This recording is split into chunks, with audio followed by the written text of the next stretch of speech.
Today is the 15th. I got into this quarantine facility yesterday and I've been traveling since the 12th to get to South Korea. But whether or not you're going to South Korea, if you have to get a PCR test, please watch this video because I do not want you to almost not get let on your flight like I almost did. Make sure to subscribe to this page because I'm going to upload a lot more videos all about quarantine, what to pack, what I wish I packed, how customs looked, what overseas travel was during a pandemic, how crazy it was. So hit subscribe if you want to watch some more of those. And now hopefully I can help you take some of that stress about your PCR test away. No country knows for sure what is the best thing to be doing right now in regards to COVID, but they are all trying their best. But they all have their own regulations. And so if you are flying like I did with multiple airlines, my first flight was with United, and then my second flight was with the German one, Lufthansa, the birdie guy. My first word of advice obviously is do as much research as you possibly can with every single airline and in every country that you're going to touch. I started in Atlanta, I flew to Chicago, I then flew to Frankfurt, Germany, and then I flew to Seoul with a 10-hour layover. With a 10-hour layover, and obviously I'm very sleep deprived. I was mostly looking into the German one. I wasn't really looking at United because I thought, how could I mess that up? It's gonna be my first flight and my PCR test, I should be worried about the later one. I messed it up. Even when I called and talked to people, they told me something different. With United, so this could be other airlines, but when I showed up March 12th at noon, they said that your COVID test must be swabbed, done within 72 hours of your check-in time.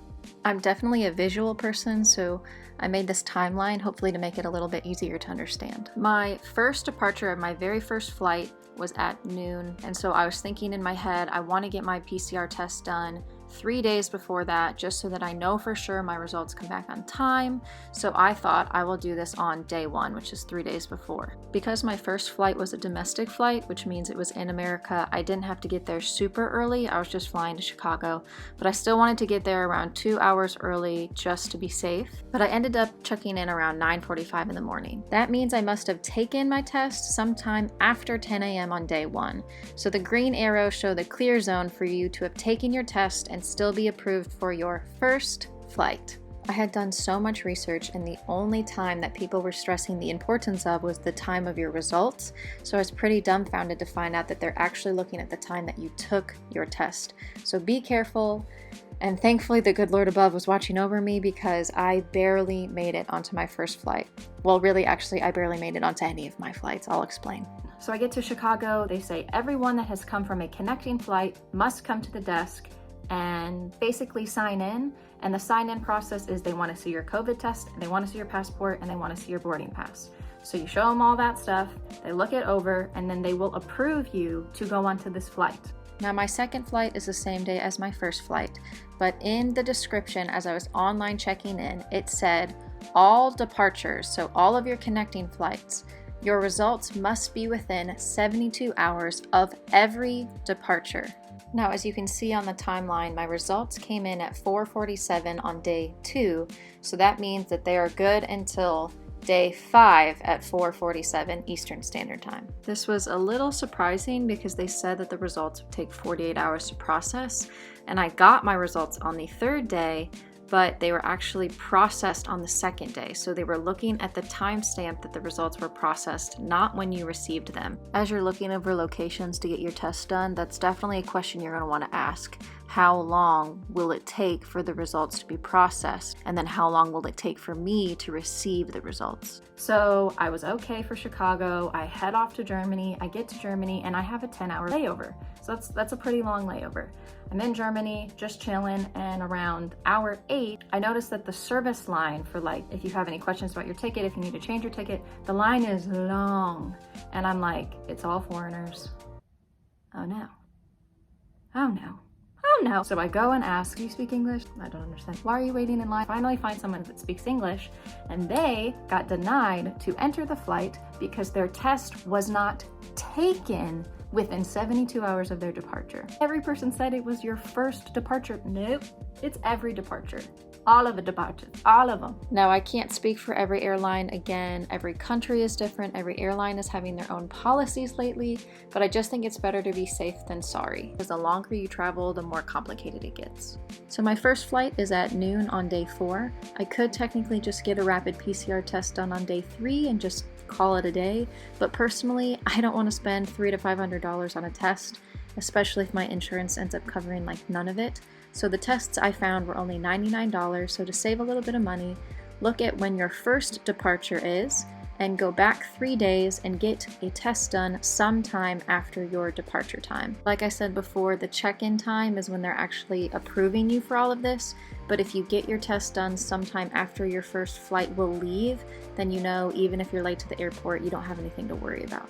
Then we're gonna find our last flight that we're taking, last connecting flight, look at the departure time for that, and get a second test 3 days prior to that time. The place I went and got my PCR test, the test was printed and it only said the date of when the results were made. It did not say the time. So I called and I said, look, there's no time and there's no signature on this or stamp. Is there any way that you can sign it and like add the time that the results, like go call the lab, figure out what time this was all submitted, because I know that there's a time. And she's like, I've never had anyone ask for like the result time. That's weird. I'm glad that's weird. I'm glad we're switching it up. Can you figure it out? Because I'm not gonna get on my flight if you don't. So she ends up having to make all these phone calls. She eventually calls me back and she says, yeah, I figured out what time it was. If you want to come in, have a signed copy of it with the time added. Golden, beautiful. I go, I pick it up. I was in a huge hurry to like get, you know, all my other things in life together to leave, to go to the other side of the world. And I eventually looked down and realized she wrote it. She wrote the time in pen. She literally put resulted at 4:46 p.m. And I was like, you couldn't add a text box? Nothing? You gotta write it? With a pen? This looks like a child made it. And so my guy in the German airport is like, why is it written? It looks like you wrote it. And so I like showed in my phone, I was like, look, this is the direct copy they sent me from the lab, but it didn't have the timestamp on it. So I went in personally and asked for them to write it and sign it. There's no signature. I figured you'd want the one with the signature. This is what they told me that they found out at the lab. And I had been talking so much, because you can probably tell I like to talk. I'd been talking and fighting so much, he literally just went, whatever, bye, and submitted, like, and was like, go. I was shaking for like the first hour of the flight. I was literally trying to like eat a snack, and I was just like, everything I was told was wrong. Again, this could be different in every country. I'm not totally sure, but that's how I would have felt the most comfortable, is if I had that second test. And I had a friend of mine ask what happened when you got to Korea. Were they expecting your results to be like within 24 hours of you like landing in Korea? When I got to Korea, my test was freaking old, I guess, at this point. And I gave them my test results and they took the piece of paper. I never needed to show anybody else my COVID test after that. They didn't say anything. They just shooed me on to the next part. And that's gonna be another video I make, what customs looked like, because holy crap, like I rushed, had to buy an Airbnb after we landed. It got so complicated. So if you wanna know what customs looks like and what's expected of you, and then I'm also gonna make another video that talks about what I would really recommend that you pack for self-quarantine.